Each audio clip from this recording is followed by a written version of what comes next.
Well guys, Living World Season 3, Episode 1, Out of the Shadows, finished. My god, I really enjoyed it. We had about 6 chapters of the story, which took me about couple hours, between like 2 and 3 hours I'd say. We had a brand new map, Bloodstone Fen, which, oh my god, it's a beautiful map. Really unique, I think. It was brilliant. The verticality worked, in my opinion, a lot better than it did in Heart of Thorns for a lot of it. So there's this massive explosion that causes loads of flying rocks and flying castle, and it's brilliant. We also have we had the return of the old PvP map, which I enjoyed playing my first time. I didn't play it previously as I only joined the game a while ago. We had the new Fractal, which I haven't had a chance to play yet, but it looks like it could be a lot of fun. Kind of a mashup of a couple of different Fractals.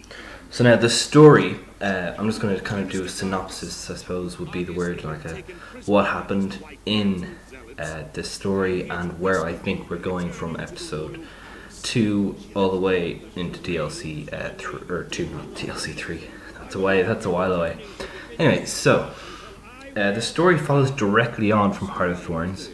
By the way, spoiler warning if you have not played Heart of Thorns or indeed Living World Season 3 and you want to experience it for yourself for the first time. But so, the story follows on just after Heart of Thorns, where we go directly into Ayers to Galcon'S funeral in Holbrook. Her son Bram is off in the mountains fighting Icebrood, and we pay our respects and begin the formation of the new guild to replace Destiny's Edge as Destiny's Edge. They feel like it can't continue without air in the group.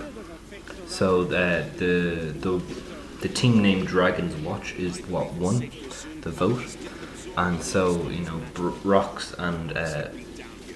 and Ritlock, who are at the funeral with you, join straight away. And you tell Rox that you'll talk to Bram upon his return from the mountain, from his mourning of his mother, and you'll talk to him about joining the new guild. Now, at the end of the closing of the funeral, we receive a letter from Tyria inviting us to Radhanovus, so she can tell us what she's been working on, what we can catch up with her. She's been hiding the Dragon Lab, which we found in the Heart of Thorns story, from the other Asuras, especially Flunt, and she's been investigating the Chak and how they deal with the ley line energy they consume. She's also been keeping track on Tyria through security cameras that the Ratanovans, would that be the right word? They set up with the Exalted as security measures. So she has a camera on the egg and she's keeping track of it. She's also investigating the ley line energy map thing we found during the Heart of Thorns that keeps an eye on the ley line, and she comments how up north there's a lot of activity and there's also a few other spots, and the Mordrum activity is dying down. Now, after we speak to Tyria, we are offered the position of Marshal of the Pact. After Turn's demise, obviously there's a vacancy there, but we deny this because we don't want to have a desk job. We want to be the front of Dragon's Watch, leading the charge and keeping Tyria safe. So when we're leaving Radhanovus, we go to investigate the surge of activity in the Bloodstone regions up north of the Meguma jungle, and we're given a lift. This is when there's the Bloodstone implosion, which causes all the kind of floating islands, as you can see in the background of the footage, in Bloodstone Fen, which is the new map. As always, the cutscenes are just there, so they're beautiful, and the story really rattles along. When we arrive in Bloodstone, we kind of investigate our surroundings, figure out what's happened. Eventually we figure out how to harness the energy, or we realise that the White Mantle's been operating in the area, and we learn of ways to kind of channel the Bloodstone energy and how to counteract it. Eventually we descend into the middle of the map, into the crater, and we meet up with Keith and we investigate what caused the explosion. Why did this massive explosion happen? Why did it pause, and then why did it come back and implode?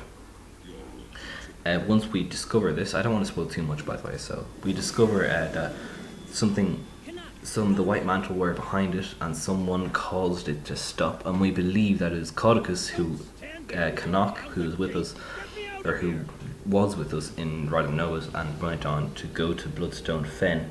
He was trying to track down and bring back to Divinity's Reach. And it's all very there's a lot of suspicion around Caudicus as to whether he actually is with the White Mantle, and it's very interesting. Eventually we catch up with Canuck, and we arrive at this floating stronghold where the footage you can see is from, and we clamber up the stronghold, fighting through the White Mantle, trying to reach Caudicus, and we discover that he indeed is with the White Mantle, and he is the leader of the White Mantle. And there's a confrontation, and we fight, as you can see. I'll put the fight now so you can see the fight, and there's this big confrontation, and they have a kind of a bloodstone abomination jade thing, and there's lots of White Mantle, and there's a big fight, and we kill them, and eventually what happens, oh my god, it's amazing.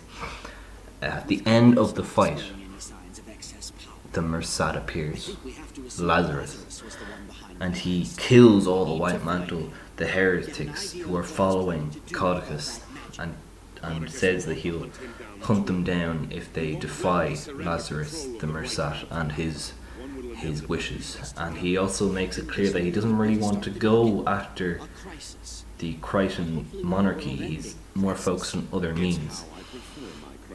So that is interesting and an amazing development. But then, what I'll do is I'll cut the audio out here.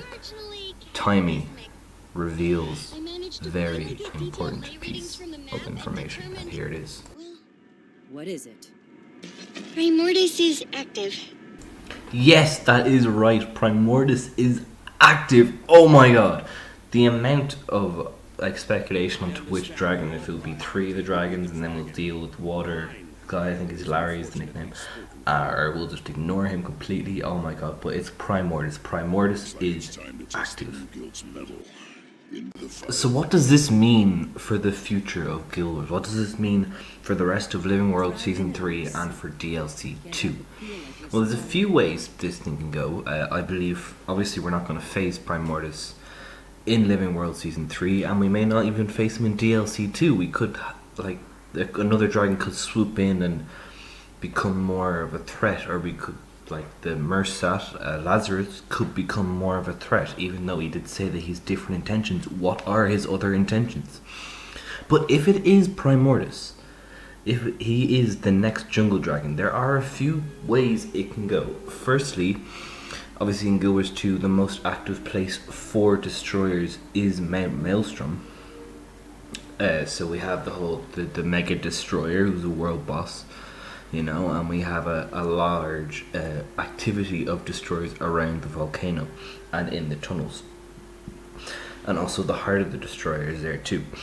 So what could happen is we could go, maybe a new tunnel would form, we could go underground, and that'll be very interesting. That our first underground map, because as we know, Primordis is active mainly beneath the surface of Tyria, pushing the Asura and the Dredge and the Skrit above ground, which is why the Asura have the floating city of Radasum.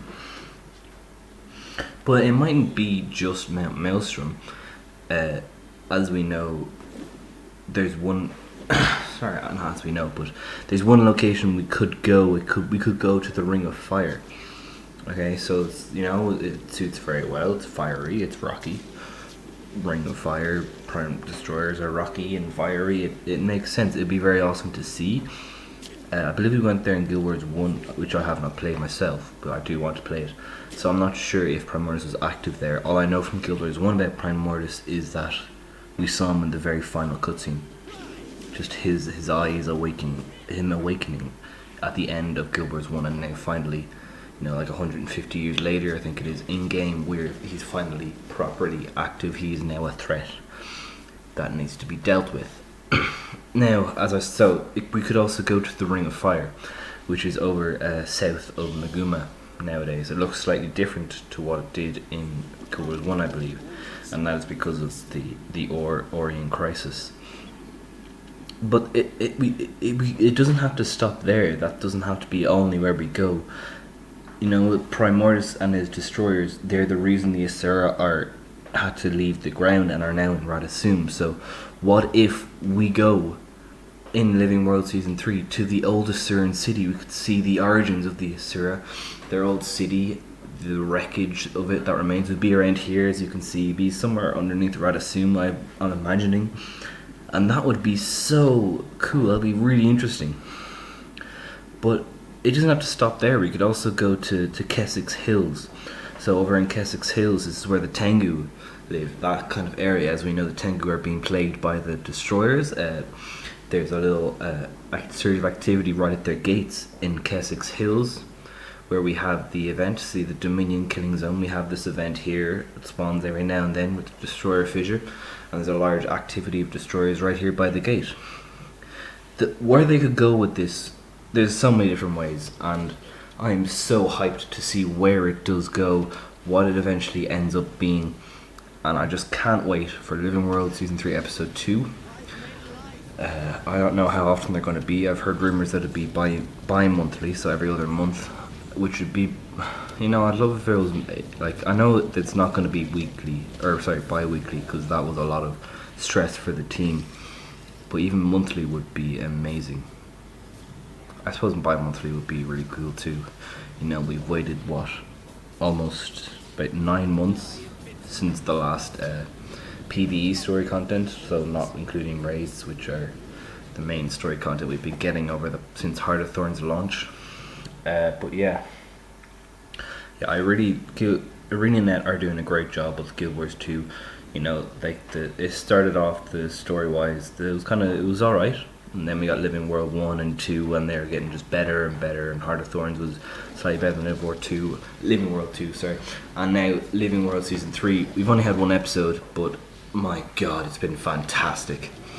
I just can't wait to see where the story goes and where they take us in the world of Tyria.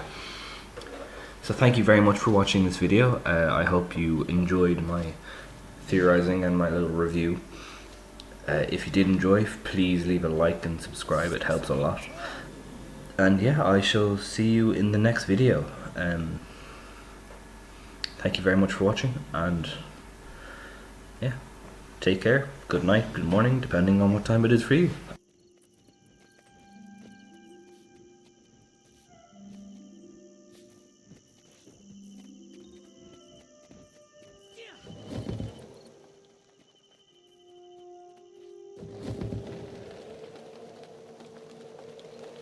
I'll remember you